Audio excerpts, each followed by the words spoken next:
பெருமாளுக்கு எதை படைப்பது? பெருமாள் எப்போதுமே நீங்கள் அவருக்கு எதை படைக்கிறீர்கள் என பார்ப்பது இல்லை. எதை படைத்தாலும் பக்தியோடு படைத்தால் பெருமாள் ஏற்றுக்கொள்வார்.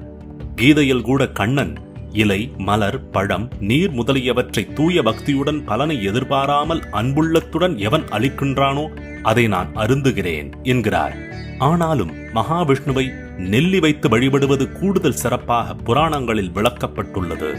நெல்லி மரம் இருக்கும் இடத்தில் மகாவிஷ்ணு திருமகளுடன் வாசம் செய்வதாக கூறப்படுகிறது. இதனால்தான் நெல்லி மரம் இருக்கும் வீட்டில் லட்சுமி கடாட்சம் இருப்பதாக சொல்லுவார்கள்.